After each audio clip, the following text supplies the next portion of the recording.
दोस्तों, एक महीने पहले मैंने $5000 का एक prop firm challenge account start किया था और सिर्फ एक वीक पहले यह अकाउंट ऑलमोस्ट ब्रीच होने वाला था।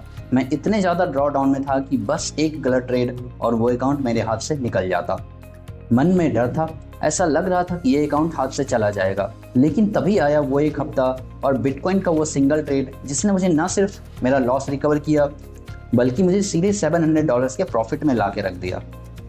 और जी हाँ, I pass the phase 1 challenge of 2 step challenge. अगर आप भी ट्रेडिंग में लॉसेस से परेशान हो और हार मानने की सोच रहे हो तो रुक जाओ, क्योंकि आज का ये वीडियो आपके लिए बहुत बड़ा आई ओपनर होने वाला है।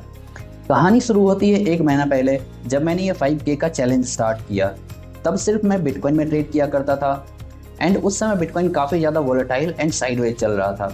मैं जनरली हायर रिस्क रिवार्ड पर फोकस करता हूँ। मेरा जो रिस्क रिवार्ड रहता है वो जनरली 1:3 या 1:5 या उससे ज़्यादा का रिस्क रिवार्ड रहता है। एंड साइडवेज मार्केट में ऐसे रिस्क रिवार्ड मिलना काफ़ी ज़्यादा टफ हो रहा था मेरे लिए। तो कुछ स्टॉप लॉसेस हिट हुए और धीरे धीरे करके मैं एक बहुत ज़्यादा ड्रॉ डाउन में चला गया। हालत यह थी कि मैं मैक्सिमम अलाउड लॉस लिमिट के काफ़ी ज़्यादा नज़दीक पहुंच गया था। जो लोग प्रॉप फर्म अकाउंट्स को ट्रेड करते हैं वो इस चीज़ को काफ़ी ज़्यादा अच्छे तरीके से समझ पाएंगे कि जब आप अपने मैक्सिमम ड्रॉ डाउन लिमिट के काफ़ी ज़्यादा नज़दीक होते हो तब दिमाग पे कितना ज़्यादा प्रेशर होता है। रिवेंज ट्रेडिंग करने का मन करने लगता है। ऐसा लगता है कि एक बड़ी लॉट साइज ले लूँ और सारे लॉसेस रिकवर कर लूँ। लेकिन मैंने खुद को रोका। जब आपका अकाउंट ड्रॉ डाउन में हो तो अपने रिस्क को बढ़ाओ मत, अपने रिस्क को कम करो। यही वो समय होता है जब आपकी साइकोलॉजी का असली टेस्ट हो रहा होता है। मैंने मार्केट से 2-3 दिन का ब्रेक लिया, अपने स्ट्रेटजी को वापस से बैक टेस्ट किया, अपने रिस्क को कम करके जो मैं पहले $30 $40 का रिस्क ले रहा था उसको कम करके मैंने $10 पर ट्रेड किया। एंड गोल्ड और US30 जैसे ट्रेंडिंग एसेट्स को मैंने अपने वॉच लिस्ट में ऐड किया। बिटकॉइन साइडवेज एंड वोलेटाइल चल रहा था तो मैंने गोल्ड एंड US30 को ऐड किया ताकि जो मोमेंटम उस पर्टिकुलर एसेट्स में आ रहा है उस मोमेंटम को मैं कैच कर सकूं। एंड धीरे धीरे करके मैंने $100 से ज्यादा का लॉस रिकवर कर लिया। लेकिन मंजिल अभी भी काफी दूर थी। मुझे टोटल 8% यानी कि $400 का प्रॉफिट करना था और मैं अभी भी $300 के लॉस में चल रहा था। मुझे टोटल अब $700 का प्रॉफिट करना था चैलेंज को पास करने के लिए। फिर आया पिछला हफ्ता। मैं शांत था और बस एक सही मौके का इंतजार कर रहा था और वो मौका मुझे मिला बिटकॉइन में। मैंने चार्ट्स को बहुत ही क्लोजली एनालाइज किया था एंड मुझे बिटकॉइन में एक रिवर्सल सेटअप दिख रहा था। मैंने अपने रिस्क को ध्यान में रखते हुए $10 का रिस्क लेके बिटकॉइन को सेल किया। थोड़ी ही देर में बिटकॉइन 1000 पॉइंट से ज़्यादा का क्रैश कर चुका था। मेरे अकाउंट में मोर देन $100 का प्रॉफिट शो होना स्टार्ट हो गया था, लेकिन टारगेट अभी भी बहुत दूर था। मेरे एनालिसिस के according bitcoin 8 to 10,000 points crash करने वाला था। इसलिए मैंने अपने स्टॉप लॉस को ब्रेक इवन पे सेट किया एंड पेशेंस के साथ मार्केट को ऑब्जर्व करने लगा। अब मेरा रिस्क 0 हो चुका था। थोड़ा सा सेल ऑफ के बाद बिटकॉइन में एक पुलबैक आया जहां मुझे एक और अपॉर्चुनिटी दिखी। मैं बस पुलबैक के मोमेंटम को एग्जॉस्ट होने का वेट कर रहा था। जैसे ही कंसोलिडेशन हायर साइड पे मुझे दिखना स्टार्ट हुआ, डबल टॉप का पैटर्न फॉर्म होना स्टार्ट हुआ, मैंने अगेन एक और ट्रेड सेम $10 के रिस्क के साथ प्लेस कर दिया और थोड़ी ही देर में बिटकॉइन अगेन क्रैश करना स्टार्ट कर दिया।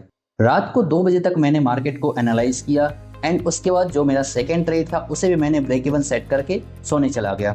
सुबह जब मैं सोकर उठा तो bitcoin more than 2000 points crash कर चुका था। मेरे अकाउंट में $200 का प्रॉफिट दिखना स्टार्ट हो गया था। अगले 2 दिन थोड़े टफ रहे क्योंकि बिटकॉइन सपोर्ट से बार बार बाउंस बैक ले रहा था एंड साइडवेज मोमेंटम शो कर रहा था। मैंने अपने एनालिसिस को ट्रस्ट किया एंड अपनी पोजीशंस को होल्ड किया एंड जिसका रिजल्ट मुझे नेक्स्ट डे यानी मंडे को जैसे ही मार्केट ओपन हुआ वो रिजल्ट मुझे दिखना स्टार्ट हो गया। मंडे को मार्केट ओपन होते ही बिटकॉइन अगेन क्रैश करना स्टार्ट कर दिया। By the closing of Monday bitcoin 5000 points तक क्रैश कर चुका था। ट्यूसडे को थोड़ा कंसोलिडेट करने के बाद अगेन बिटकॉइन 2000 पॉइंट क्रैश किया एंड मेरा टारगेट हिट हो गया और इसी के साथ मेरा फेज 1 भी क्लियर हो गया। इस एक ट्रेड से मुझे लगभग $700 का प्रॉफिट हुआ। जितने भी नए ट्रेडर्स इस वीडियो को देख रहे हैं उन्हें मैं अपना प्रॉफिट दिखाने नहीं आया हूँ। उन्हें मैं यह बताना चाहता हूँ कि ट्रेडिंग में सिर्फ एक सही ट्रेड आपकी किस्मत बदल सकती है, लेकिन उस एक पर्टिकुलर ट्रेड को कैश करने के लिए, उस एक पर्टिकुलर ट्रेड को लेने के लिए आपको काफ़ी ज़्यादा पेशेंस के साथ वेट करना पड़ेगा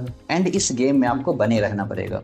अगर मैं मुश्किल वक्त में ओवर ट्रेड करके अपना अकाउंट ब्लो कर देता तो ये बिटकॉइन वाला ट्रेड शायद मैं पकड़ ही नहीं पाता। प्रॉप फर्म का चैलेंज पास करना सिर्फ प्रॉफिट बनाना नहीं है, बल्कि आप कितने अच्छे से अपने लॉसेस को मैनेज कर सकते हो, आपकी ट्रेडिंग साइकोलॉजी कितना स्ट्रांग है, ये सारा चीज़ें इसमें टेस्ट हो जाता है। एंड मार्केट आपको डेली बड़े प्रॉफिट्स नहीं देगा, लेकिन जब आपको बड़े प्रॉफिट्स मिले तब तक आप मेंटली प्रिपेयर रहो, तब तक आप ट्रेड में बने रहो, तब तक आप गेम में बने रहो, तभी आप बड़े प्रॉफिट्स को कैप्चर कर सकते हो। तो दोस्तों, फेज 1 मेरा क्लियर हो गया है, फेज 2 स्टार्ट हो गया है। अगर आप चाहते हो कि फेज 2 में जो भी ट्रेड्स मैं लूँ, जितने भी ट्रेड्स मैं इस पर्टिकुलर प्रॉप फर्म अकाउंट में लूँ, वो सारे ट्रेड्स का एक्सप्लेनेशन मैं आपको करते जाऊँ।